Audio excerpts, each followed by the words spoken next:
favorite. And it is Monday, so that means Prairie Wife in Heels, Kathy Holman. Good morning. Along with a special guest. Yes. So, go ahead, Kathy. So we have Joe Samodi here. He's a health educator, a yoga educator, and a personal friend. And I've referred to him several times on the blog and on air as my Guru Joe. Guru Joe, yes. Yay. Thanks for coming in today. I'm happy to be here. Thank you both. Welcome. So on that happy, positive note, we're going to talk about lying today. Yay.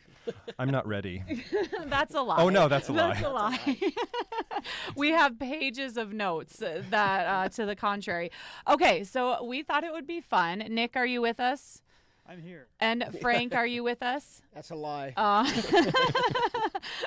So we thought we would start out by sharing a lie that we have recently told. And I am going to be our fearless leader. And I'm going to say that I lied this morning because I told my husband that I would be ready in about 10 minutes to go ahead and start my car. And I knew that there was no way I was going to be ready in 10 minutes. Did you look him in the eye when you told him that? Probably not, no. Okay. I probably was looking at myself in the mirror as I was curling my Body hair. language says a Yeah, lot. yes, Yeah. it does. Okay, anyone else who wants to go next? What's a lie you've told recently?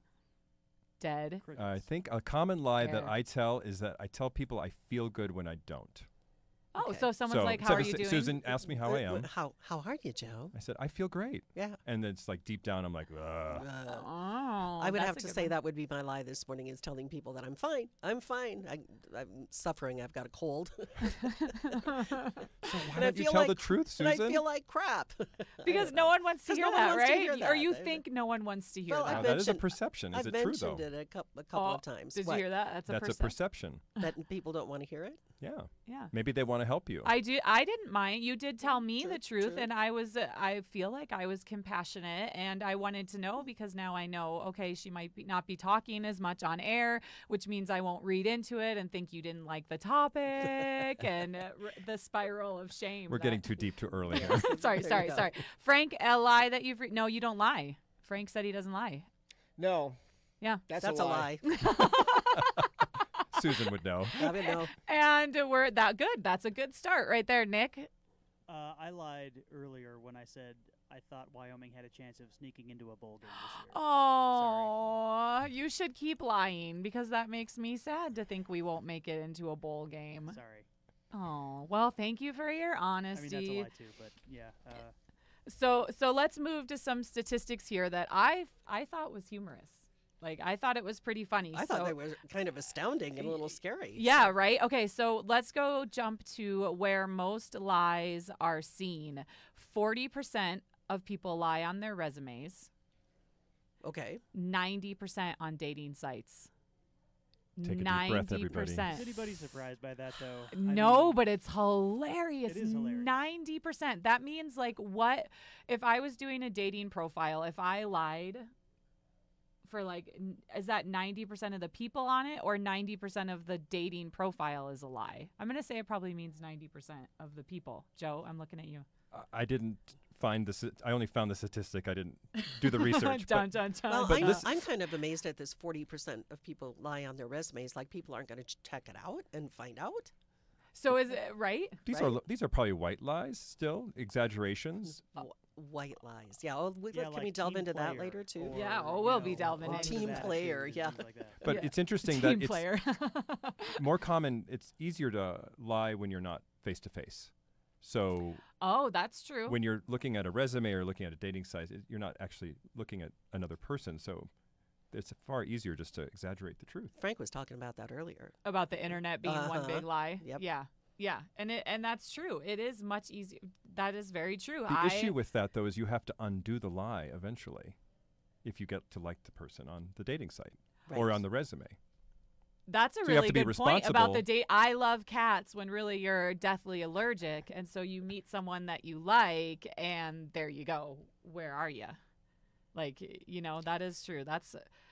Don't lie. It's just a spiral, right? So how prevalent is lying? I mean, looking at some of these statistics that I saw, that 6 lies are told daily by men to their partner, boss, and colleagues. Oh, but I would just like to say only 3 lies are told daily by women to their partners, boss, or colleagues. So why are men so dishonest? Because they think they can get away with it. Do you Is think that it? Do you think it's because Is it a conscience thing? that's what I'm asking. Like, are they doing it because they're trying to be men? And women were okay with being You vulnerable notice and who we are. There's so Nick much. and Frank are Yeah, being they're very like, quiet "Let's over there. work Silence outta from the other two men. here." Why are you lying at all? Well, yeah. Why Well, do people lie? People Wait, lie wait. because they're trying to save face. They're trying to shift the blame. They're trying to avoid confrontation. They're trying to be nice. They're trying to make somebody feel better, make themselves feel better. They're trying to be somebody they're not, Frank.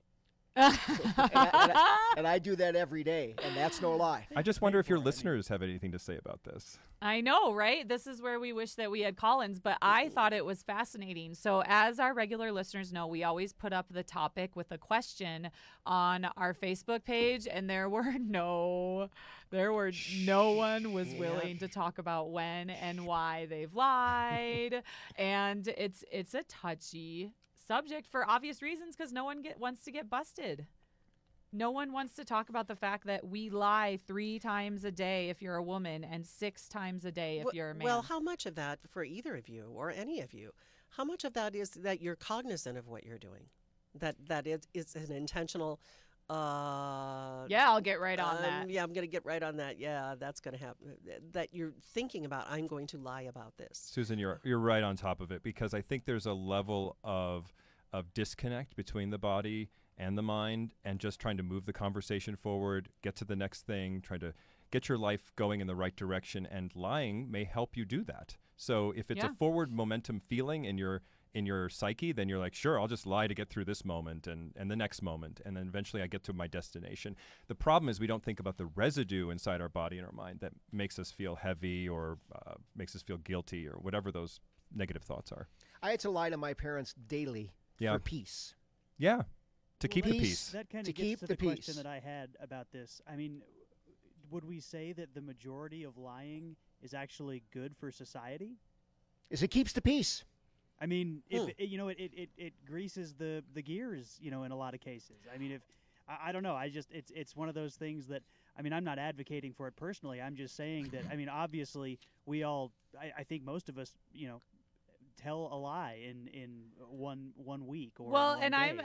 I'm sitting here thinking about all this on the fly, and a lot of my lies is because I have the best of intentions. So like this morning, like I really wanted to be able to be done in 10 minutes, and so I said that because maybe I was going to be able to do it, but really deep down inside I knew and I know for me a lot of my mine are done with the best of intentions. Sure, I can get that to you because I really do think I'm going to be able to get that proofread and done and typed up in the weekend. And I would rather say yes and make you happy than say, no, I'm not going to get to it for That's another not a week. lie. That's a Well, miscalculation. And, Frank, how many times That- have you been that's asked not the a lie. question? But if you consistently know you're miscalculating. It's a lie because she knew it was a lie. She's still miscalculating, which means she has time management issues. She's it's not my a liar. optimism that I really, this time I'm going to get ready on time. Well, and not to hijack too, but something that very interesting that we were talking about earlier too, and especially with Frank. If he doesn't tell you something that he knows, is that a lie or Yeah. is that omission? So if I don't tell you that I've been cheating on you for 3 years, am I lying? I think What you're kind of question deceiving, is but- that? I'm just saying that when I was listening to that conversation with Frank, that's what I said. Like, so does that mean you're not? Which Frank had a very good point when I said that to him. Because I said, okay, Frank, fine. If I've been cheating on my wife for 3 years and I just haven't told her, I'm not lying to her. And Frank said, yeah, you're not lying, but you're still cheating. Think about the weight in your mind and body about anything, and especially when it comes to cheating.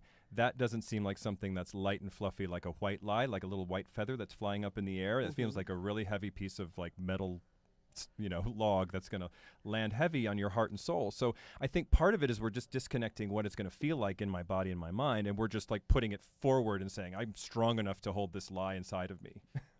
I know what I you're don't think saying. that has any. Yeah. I mean, that's a big one. Frank though. has an That's iron huge. gut. Frank has an Iron iron gut. gut. A hired gun or a hired gut? An Gut. iron gut. Iron gut.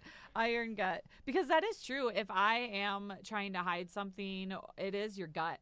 Why is that, Joe? Why do you feel that in your gut? What is it about the gut that is a trigger or that's where you feel uncomfortable when you're hiding or you're lying. There are thousands of nerve endings in your gut, and that's a good thing. And there's one direction towards your brain. So whatever you feel in your gut is going up to your brain. It's the vagus nerve that transfers all the way up in one direction only from the navel center up into the midbrain. And that's what's giving you signals to say, I'm hungry, or this doesn't feel good. And when we don't listen to our gut, there's this disconnect that's happening, and all those nerve endings are going. They're very angry. They're like, "What are you doing? You're going against what I'm trying to tell you right now." So when you don't listen to your gut, it's a big part of the problem. I think that's fascinating that there's a legitimate scientific reason for that, because you always say, "Oh, I'm nervous. I feel it in my stomach. Oh, my gut," when you really mean instinct, and there's actually a physical, scientific reason why your gut is going to cue you in when you're doing something you shouldn't be doing. I think a bigger thing is that you can lie as much as you want, but what hurts is that being lied to. And I've had them lie to me professionally, personally. You know, I would say this, you know what, if you're not forthcoming, I will drop you faster than you can spell your own name. Do you think that counts with the white lie things that we're talking? It's such a spectrum, right? I feel be forthcoming. That's just and you take forthcoming is what it is. Please be forthcoming. Well, make some distinctions for us here when you were talking about white lies versus white lies. Can you explain that? Yeah, a Joe, what is bit? that? Because it almost sounds like, white lies then are okay. We all feel And like for white me, lies it's like, are okay. I don't feel like No? white lies are okay. I don't This is feel just like a any type of classification lies. we're using just to have a conversation about Right. lies, and white lies seem more innocent and they seem less impactful. Like, oh, I'm sorry, I can't go because I got to wash my hair tonight. Yeah. Okay. Yeah, the white lies are innocent enough. They're not the big ones that, like, you have a big health problem and you're just not dealing with it. That's not a white lie. That's something that's really going to impact your happiness and your joy and your freedom in the world. So white lies are things that you can kind of get away with. You can turn the corner and say, it's in the past. I don't need to worry about it so much. But your conscience is still kind of looming back there, wondering, what did I really do there? Why did I do that? Why am I constantly doing it? I think the repetitive nature of lies is what's really the issue here, is that we do it so often, and the statistics hold this really true here. 3 times a day women, 6 times a guy. Yeah, and and then there's that. Oh, yeah, sure. I buy that. an average person Lying. average person lies 3 times within the first minute of meeting a stranger, and between 10 and 200 times per day. Those numbers scare me, and it makes me think people don't know when they're lying, like you were saying, as well as they're not really sure about the consequences of lying. That is crazy. Let's say that again. So according to deception expert Pamela Meyer, the average person lies 3 times within the first minute of meeting a stranger, and between 10 and 200 times per day. I don't know who these people are. Okay, first of all, let's talk about your expert. Between 10 and 200. That's a very broad spectrum. Agreed. Yeah, that's Agreed. not precise at all. Agreed. So Not even close. I have a question about that statistic. And then the first 3 minutes of meeting a stranger, I mean, like we talked about a minute ago, that could be, how you doing? Oh, I'm good. I'm good. Yeah, that was my thought too, Nick. So let's talk about what are these lies. And I think another thing about the way that you look at lies, or the way that you may be inclined to perceive lying yourself or being lied to, I think that has to do with how normal it is for you. Like in my job, my job is to ask people questions. I get lied to all the time. Yes, yeah, you as a do. journalist, and sure. that's just part of the deal, and that doesn't make the person that's telling me a lie a bad person. And in a lot of cases, it's not necessarily a lie, although that is frequent. But in a lot of cases, it's people who make an omission. They say, "Well, I can't release that, or I can't talk to you about that," and I mean, that's fine. Or but exaggerations. We all know that I just directly asked you about something and you refused to tell me about it, and there are reasons for that. And I think in that kind of situation, it's fine, whether it's a legal reason or to protect somebody in your agency. Whether if you're law enforcement, that's Plead the fine. fifth. We all get it. So I don't know. To me, in that kind of a scenario, it's really normal. Yeah, so the Greek philosopher Sophocles said, truly to tell lies is not honorable, but when the truth entails tremendous ruin, to speak dishonorably is pardonable. And I think that speaks to what you're saying. So, Frank, the next time she asks you, how do these jeans make me look? remember the words tremendous ruin. Well, no, if Sorry. if she looks bad in the jeans and I say she looks good in the jeans, that's just being wrong. The world. So if you're wrong, that's not a lie. You're just wrong. Okay, so, but don't you think rose-colored glasses, right? Like, I'm Susie Sunshine is what I frequently say here. And I don't think I'm lying when I look on the good side. And something, so obviously Joe and I chit-chatted a little bit to prep for the show. And Sure. something I was saying is with me, rather than lie, I'm very careful with my word choice. For example, when my kids show me a picture, I won't say, that's the most beautiful rabbit I've ever seen. I'll say, you worked really hard on that. Oh, look at the colors. Oh, I'm so happy you're proud of that. That makes me happy too. So when I speak with people, I'm very careful about my word choice so that I'm not lying, but so that also I'm maintaining people, like taking care of other people's feelings. Yeah, so you're speaking in a way that's non-harming, which I think Yeah. is a beautiful Yeah. barometer to have. Yeah. But I do need to be better about, I do not like to say no to people. And that is, if I'm being honest, that's where a lot of my lying comes from, is because I don't want to disappoint people. So I say, yes, I can handle something, or yes, I can do that, or overcommit. Oh, I'd be happy to, rather than just say no. So I think we've drawn the line between that kind of lie and like, yeah, I've been cheating on you with your best friend for 7 years, right? Which- So yeah. I would submit, without any evidence, I would submit that the former is by far the prevalent variety of lie, Yes. and also that kind of lie does more harm than good. the white Or lies. pardon me, does more good than harm. Okay, good. I was misspoke. like, wait a minute, Nick, I was with you and then you lost me. Okay, got it. Yes, I would agree. And something I think is interesting is that we keep on talking about lying to other people, but I think lying to ourselves, actually, we Oh, well, there you do got that me. we do that way. I mean, this statistic right here, 32. I think it's the one and the same, actually. Go ahead. You do? Oh, I can't wait to dive into that. Okay, so 32% of patients stretch the truth to their doctor. 30% of people lie about their diet and exercise regimens. 13% of patients lie to their doctor. I think that's so detrimental. So when you're lying to someone else, aren't you just lying to yourself? It doesn't matter if it's a doctor's ears or your mother's ears. You're still lying to you, even though they may be True. receiving the True. information and it may affect them in some way. You're putting it on yourself to say, I'm just not going to tell the truth to me right now in this moment. I'm going to tell the lie to myself and I'm going to just speak it out rather than think it. Okay. Well, I'm very interested in finding out what all the physical effects of this are. But we're going to take a quick break. 'Kay. And we'll be right back. It is 9:38 at K2 Radio, and we're back with Kathy Holman, Prairie Light wife. Well, in heels. I'm fine. That's a lie. And What were Joe you doing Simone during break?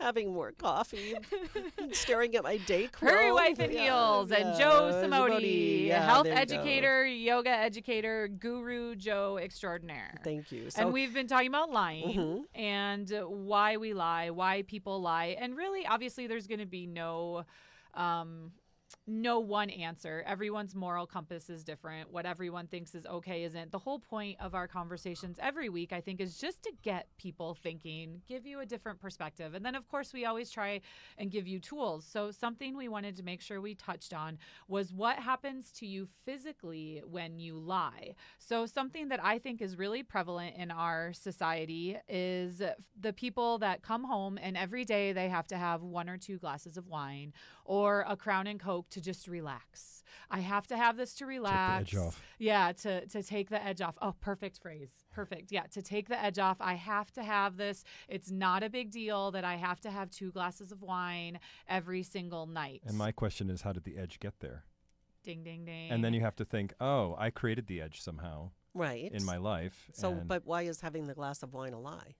Well, you're lying to yourself about why you need it and that it's okay. Like, because I don't think it is okay. If you need to have 2 glasses of wine every single night to be able to unwind, like Joe said, why are you so stressed out? What's really going on? Is this the healthiest and the best way for you to unwind? And why Once is it again, the same way all the time? I mean, glass of wine is fine. We're not saying wine is bad Yes. per se. Yes. What we're saying is the reason for having the wine is the connective tissue that makes you question, well, why do I need Sounds to like reach a whole for other show to me. I know, right? actually, but so. you But know, it's that why don't whole you just do a lie. forward fold instead of than just Yeah. a glass of wine? Yeah. A forward fold will relax your nervous system just as much as a glass of wine will. Or taking a walk outside, or taking a look at why am I so stressed out at the end of every single day that I need to have this Crown and Coke. Okay, well, I'm afraid I'll hijack it, but as to take a walk outside to take the edge off, you know, as opposed to a glass of wine, then you still have what Joe was talking about. You still have the problem, which is what was the edge. So then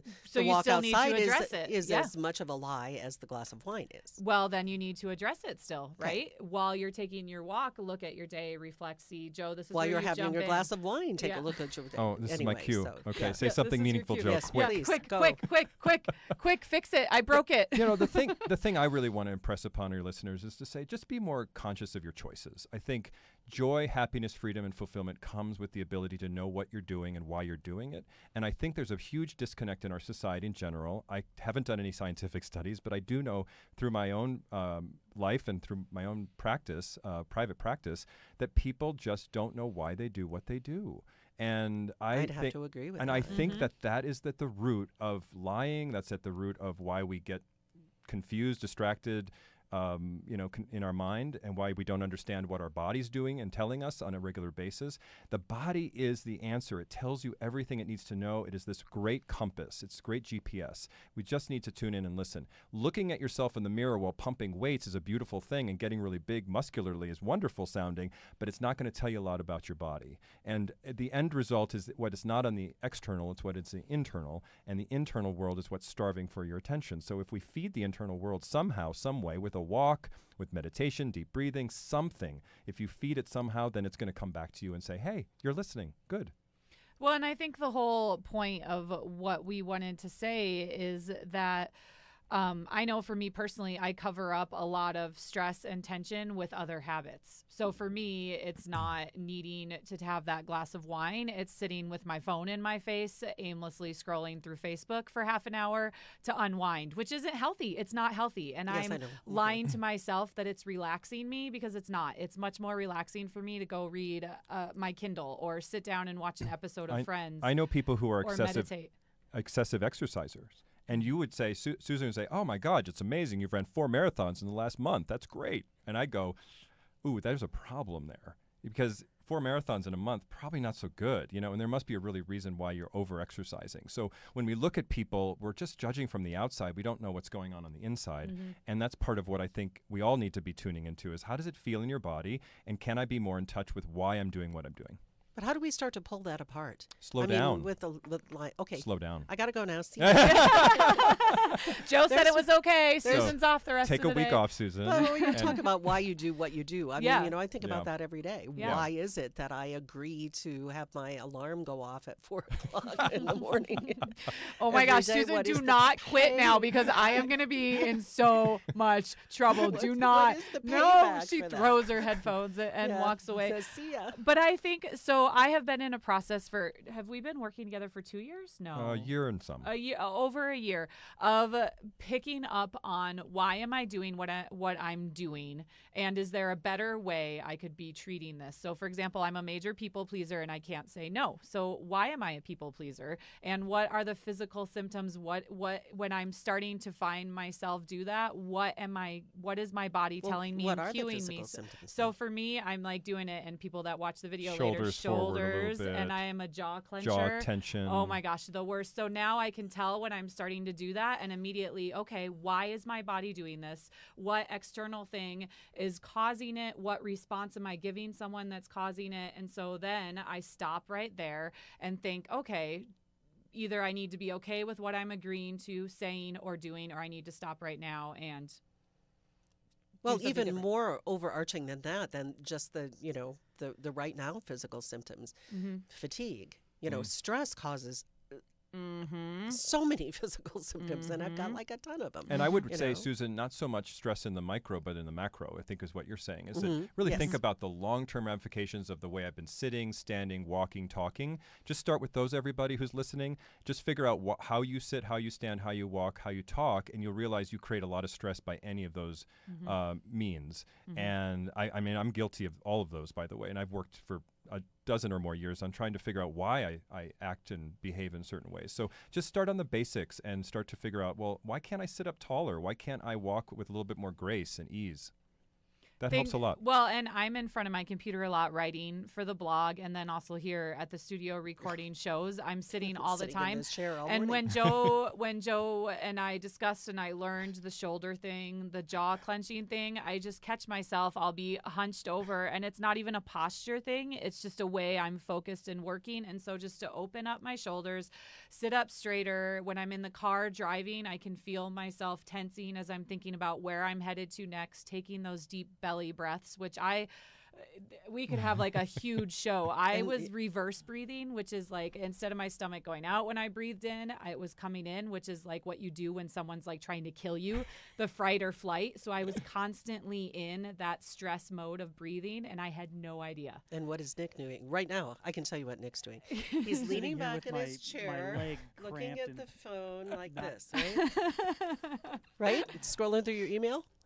No. Was I no, right? I'm just Oh, sitting here okay. listening, actually. Are you Oh, trying to right. take Kind some of deep nice. breaths That's and a make your lie. belly No. go out? Well, But you know, you mentioned the physical, shoulder hunching or jaw hunching are my two big ones as well, and that comes from sitting at a desk, and we're a small news staff, and we're expected to have a competitive product, and so we're expected to do a lot in a day, and when you throw a breaking story into that mix, that's where things really get interesting. So you're trying to get this up fast, you're trying to be first, you're also trying to be right and have everything be totally correct, and it makes you it's do an immense this. amount of stress. Yeah. Shoulders come up to your ears. yeah. You hunch Yeah. So over. I try to in between, maybe in between paragraphs or in between stories in the day, I'll kind of sit there for a minute and just make sure that I'm not holding any of that stress.